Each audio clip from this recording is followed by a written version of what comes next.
नमस्कार, संतोष की रिपोर्ट में आप सबों का स्वागत है। और आज हम संतोष की रिपोर्ट में बात राहुल गांधी की उस सियासत की करने जा रहे हैं जिस सियासत के सहारे जो काम उनके दादा नाना जी नेहरू जी नहीं कर पाए, जो काम इंदिरा नहीं कर पाई, दादी नानी ने दादी, और जो काम पिता राजीव गांधी नहीं कर पाए, वो काम आज राहुल ने कर दिया। जी हाँ, संघ और बीजेपी को जानने वाले लोग या संघ की जितनी भी पुस्तकें हैं, उस पुस्तकों का अध्ययन करने वाले लोग आज समझ रहे होंगे कि संघ और उनकी अनुषांगिक राजनीतिक संगठन जिस बात की घोषणा किया है, वह बात उनके 100 साल के संघर्ष का, या यूं कहे कि संघ ने 100 साल के उस संघर्ष को, जिसके सहारे वो देश को धर्म के सहारे जोड़ने की कोशिश की, आज उन्हीं के कोख से निकला हुआ एक महामानव नरेंद्र मोदी ने उस विचार को, उस आइडियोलॉजी को पलीता लगा लिया जिसके लिए संघ 100 वर्षों से संघर्ष करता रहा था। और ये जीत राहुल की साधारण जीत नहीं है। वैसे भी कहा जाता है कि बेस्ट खिलाड़ी वही होता है शतरंज में जो सामने वाले खिलाड़ी को मजबूर कर देता है अपने तरह से खेलने को। होता क्या है कि सामने वाला खिलाड़ी अगर स्लो खेलने वाला होता है ना, तो उसके प्रतिद्वंदी खिलाड़ी कोशिश करता है कि उसको तेज खेलने पर मजबूर करे, क्योंकि उसका स्टाइल है स्लो खेलना, और चाल के सहारे उसको तेज खेलने पर मजबूर करता है। और अगर सामने वाला खिलाड़ी तेज खेलना शुरू कर दिया तो उसकी हार निश्चित है।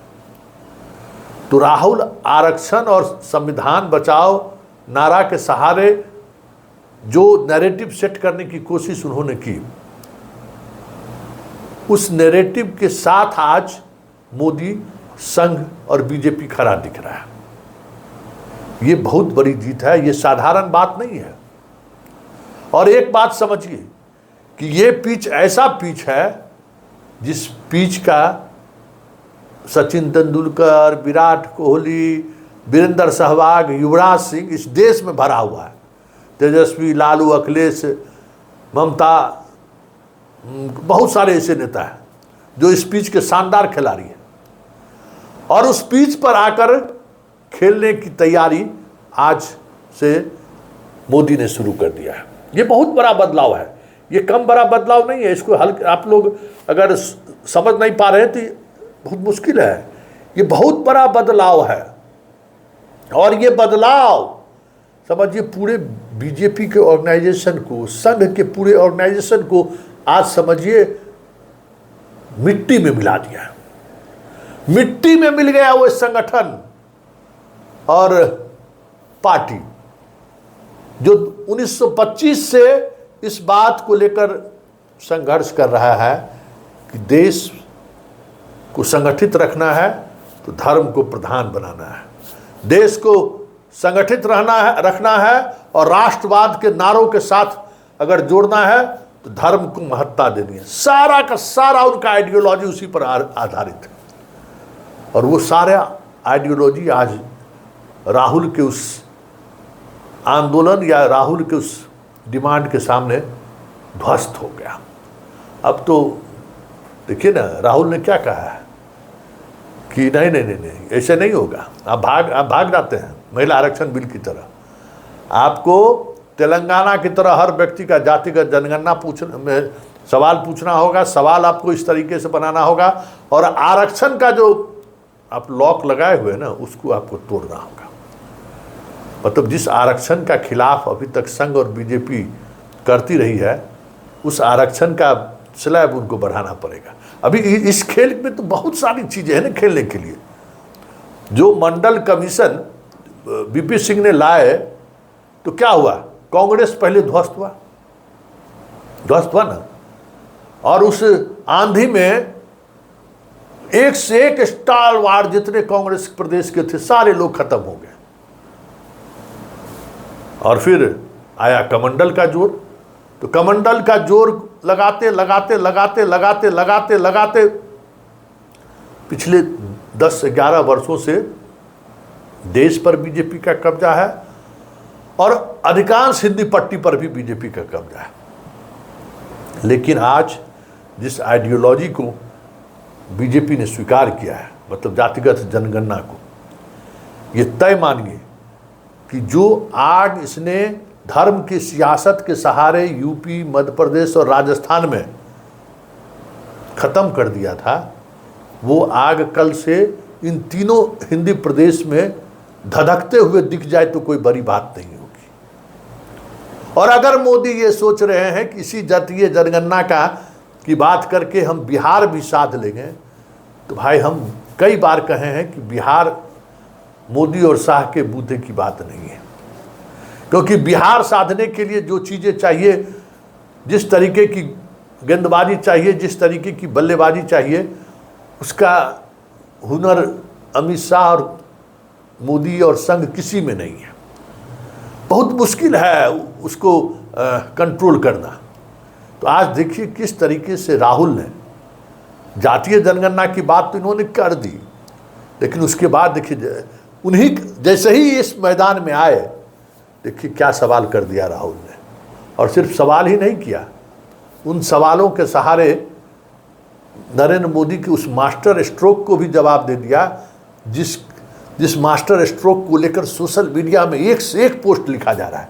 अरे भाई इतना जल्दी तो भाई गिरगिट भी रंग नहीं बदलता है।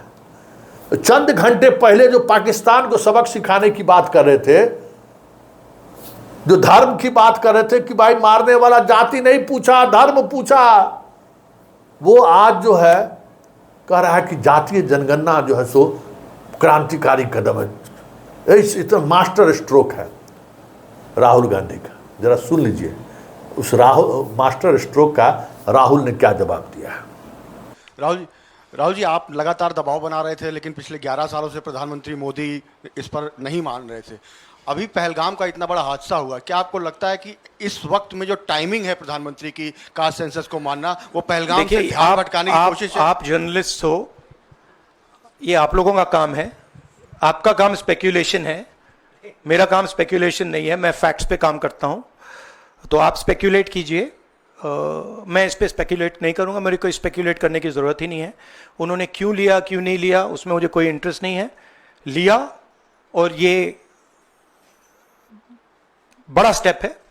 मैं सिर्फ ये समझना चाहता हूं कि ये सेंसस कब होगा और ये किस प्रकार से सेंसस होगा, कौन से सवाल इसमें होंगे। क्योंकि आप कह सकते हो कि हमने सेंसस कर दिया और फिर रेलेवेंट सवाल आपने नहीं पूछे, तो फिर उसका कोई मतलब ही नहीं है। आपने सुन लिया, लेकिन राहुल ने सिर्फ यही नहीं छोड़ा, इनको जातीय जनगणना के साथ चीज़ों को रखा भी, लेकिन पहलगाम के शहीद घोषित करने और पहलगाम में शहीद हुए भारतीयों का बदला लेने से भी नसीहत को छोड़ने को तैयार नहीं है। नसीहत दे डाला कि जिस तरीके से हमारे साथ, हमारे देश की जनता के साथ किया है, उसी तरीके का सलूक होना चाहिए पाकिस्तानियों के साथ।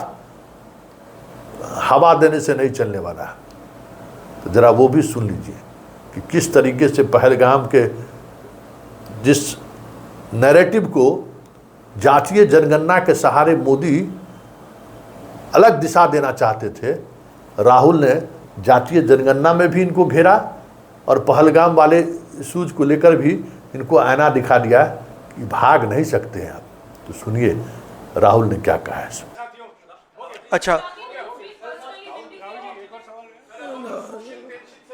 नो, आई वांट टू से one other thing which is frankly बहुत ज़रूरी है, और आज ये शायद कास्ट सेंसस से भी ज़्यादा ज़रूरी है। मैं आज कानपुर गया और वहाँ पे जो टेररिज्म के विक्टिम थे उनसे मैंने बात की, परिवार से मैंने बात की। कोल्ड ब्लडेड तरीके से उनके बेटे को मारा गया है बिना मर्सी के।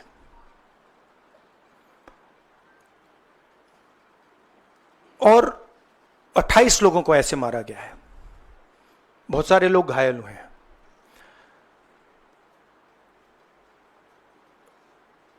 मैं इस पे कमेंट नहीं करना चाहता हूं ये कैसे हुआ। मैं सिर्फ ये कहना चाहता हूं कि जिन लोगों ने ये किया है, जो भी हैं, कहां भी हैं, they have to pay for this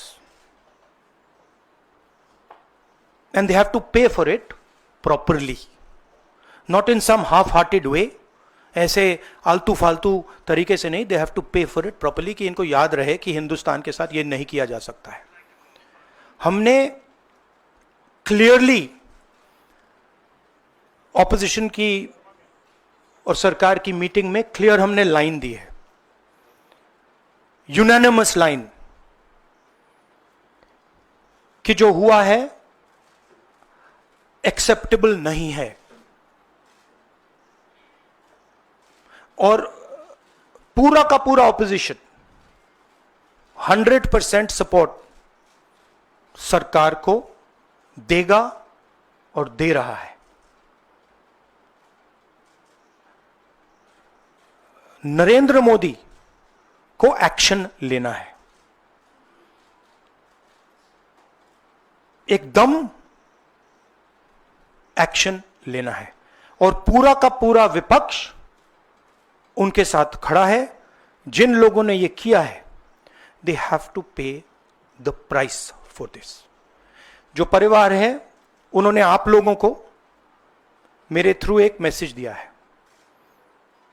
actually प्रधानमंत्री जी को उन्होंने मुझे कहा कि आप प्रधानमंत्री जी को ये बताइए, तो मैं 28 जो हमारे शहीद हैं उनके साइड से प्रधानमंत्री को आपके माध्यम से मैसेज दे रहा हूं।